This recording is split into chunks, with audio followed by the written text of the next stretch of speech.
प्रारब्ध भी दो तरह का होता है।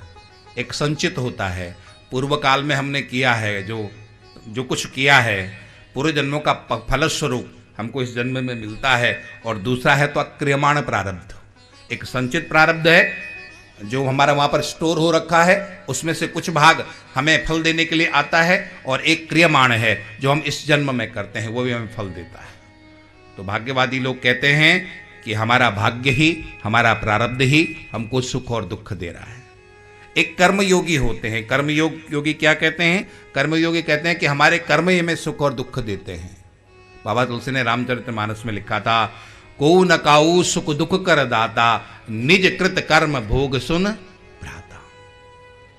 हमारे कर्म ही हमें सुख और दुख देते हैं। इसलिए जो कर्मयोगी होते हैं वो कहते हैं कर्मेव गुरुरीश्वर, हमारा कर्म ही हमारा ईश्वर है और हमारा कर्म ही हमारा गुरु है। दोनों हमारा कर्म ही है।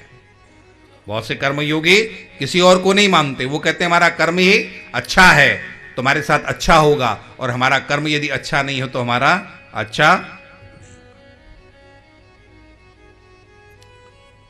कर्मयोगी कहते हैं लोग डूबते हैं तो समंदर को दोष देते हैं।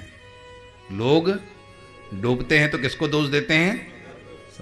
लोग डूबते हैं तो समंदर को दोष देते हैं। मंजिल न मिली तो किस्मत को दोष देते हैं। खुद तो संभल कर चलते नहीं, ठोकर लगती है तो पत्थर को दोष देते हैं। कर्म योगी कहता है कर्म करो ना, क्यों नहीं मंजिल मिलेगी तुम्हें? मंजिल जरूर मिलेगी। और एक चार्वाक होते हैं, वो कहते हैं कि आपका स्वभाव ही आपको सुख और दुख देता है। बहुत से लोग घर बदल देते हैं, मोहल्ला बदल देते हैं, शहर बदल देते हैं, लेकिन तब भी सुखी नहीं हो पाते। क्यों नहीं सुखी हो पाते हैं? क्योंकि वो अपना स्वभाव नहीं बदल पाते। आपको सुख और दुख कौन देता है? आपका स्वभाव। मैं अभी कहीं पर था तो वहां पर उस गेस्ट हाउस में या उस धर्मशाला में एक बहुत सुंदर वाक्य लिखा था, आपका स्वभाव ही आपका स्वभाव ही हमारे मतलब ये था कि जैसा तुम करोगे वैसा हम तुम्हें वापस करेंगे है ना। हाँ, आपका स्वभाव ही आपका परिचय नहीं, उसमें आपका स्वभाव ही आप हमसे कुछ ऐसा करवाएगा। वहाँ में पूरी पंक्ति मुझे याद नहीं आ रही है। उसका मतलब ये था कि जैसा तुम करोगे वैसे ही तुमको यहाँ पर परिणाम मिलेगा। हमारे साथ अच्छा व्यवहार करोगे तो तुम्हारे साथ भी हम अच्छे रहेंगे, और हमारे साथ अच्छा नहीं करोगे तो हम भी तुम्हारे साथ अच्छे रहने वाले नहीं हैं। तो सुख दुख कौन देता है? आपका स्वभाव ही आपको सुख देता है और आपका स्वभाव ही आपको दुख देता है। यहाँ पर आप बैठे हो, अब बगल वाले को परेशान करोगे तो तुम्हें शांति से बैठने देगा? नहीं देगा ना। ठीक, आपका स्वभाव ही, कोई किसी को सुख दुख नहीं देता है, आपका स्वभाव ही आपको सुख देता है। आपको इसलिए बदलना क्या है? स्वभाव बदलना है। हम लोग सब कुछ बदल देते हैं लेकिन क्या नहीं बदल पाते हैं? स्वभाव नहीं बदल जाते हैं। इसलिए जहां भी जाते हैं वहां पर परेशान हम रहते हैं, केवल अपने स्वभाव की वजह से। तो यहां पर चार्वाक कहते हैं कि आपका स्वभाव ही आपको सुख और दुख देने वाला है। और एक भगवान के भक्त होते हैं, वो कहते हैं सुख और दुख देने वाला कौन है? मेरा ठाकुर, मेरा ईश्वर। कोई व्यक्ति हमको सुख नहीं दे सकता है, कोई व्यक्ति हमको दुख नहीं दे सकता है। हमें सुख और दुख देने वाला कौन है? हमारा ईश्वर। इसीलिए तो ऐसे भगवत भक्तों का ही वो भजन है, सीताराम सीताराम सीताराम कहिए, जाहि विधि राखे राम ताहि विधि। महलों में राखे चाहे, झोपड़ी में वास दे, धन्यवाद निर्विवाद साधुवाद कहिए, जाहि विधि राखे राम ताहि विधि। ये ऐसे भगवत भक्तों का ही भजन है। वो कहते हैं कि हर परिस्थिति में हम बलिहार हैं। अच्छा है तो भी हम बलिहार हैं, और अच्छा नहीं है तब भी हम बलिहार हैं। बाकी और लोग कैसे, जो भक्त नहीं, वो क्या करते हैं? अच्छा हुआ तो हमने किया, और अच्छा नहीं हुआ तो किसने किया? भगवान ने। आजकल भगवान हमसे नाराज हैं।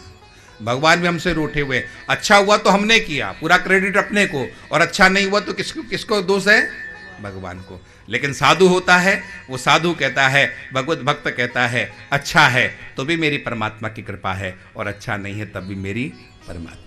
मैं एक प्रसंग बहुत बार बार कहता हूँ, और ये सत्य घटना है, वृंदावन की घटना है, और कई बार मैंने सुनाई है। आप लोग काफ़ी लोग यहाँ पर नए हैं इसलिए मैं आपको सुना दूँ, हमारे पुराने लोगों ने तो सब ने ये घटना सुन रखी है। एक छोटी सी घटना, सत्य घटना, वृंदावन की घटना। अभी कुछ वर्ष पूर्व, 40-50 वर्ष पूर्व की ये बात है।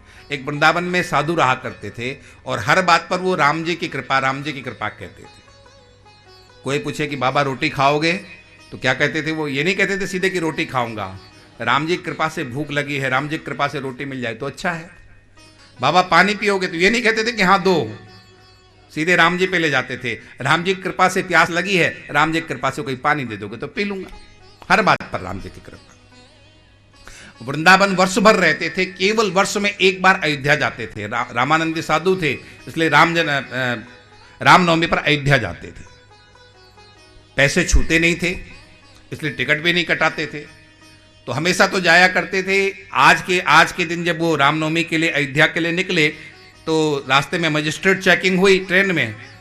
टीटी ने बाबा जी को पकड़ करके मजिस्ट्रेट के सामने खड़ा किया। अब मजिस्ट्रेट ने पूछा, बाबा कहाँ जा रहे हो? तो बाबा जी ने कहना शुरू किया, राम जी की कृपा से अपने राम पैसे छूते नहीं हैं, इसलिए राम जी की कृपा से अपने राम टिकट खरीद नहीं पाए। राम जी की कृपा से वृंदावन से कहीं बाहर निकलते नहीं हैं। राम जी की कृपा से वर्ष में केवल एक बार रामनवमी के लिए अयोध्या जाते हैं। इस बार भी राम जी की कृपा से हम अयोध्या के लिए जा रहे थे। राम जी की कृपा से ये काले कोट वाले बाबूजी आ गए हैं, और राम जी की कृपा से आपके सामने लाके खड़ा कर दिया है। अब राम जी की कृपा से आपको इच्छा से जैसा आपको करना वैसा आप करो। मजिस्ट्रेट थोड़ा सा अच्छा व्यक्ति था, धर्मज्ञ था, उसको बाबा की बातों में सत्यता नजर आई कि बाबा बिल्कुल सत्य कह रहे हैं। तो मजिस्ट्रेट ने कहा, बाबा जब सब राम जी की इच्छा हो रही तो मैं क्यों बाधा बनूं बीच में? जब सब राम जी की इच्छा से हो रहा है तो मैं बाधक क्यों बनूं? और अपनी जेब से बाबा का जुर्माना भरा और बाबा जी को अयोध्या पहुंचाया। सीताराम सीताराम सीताराम कहिए, जाहि विधि राखे राम ताहि विधि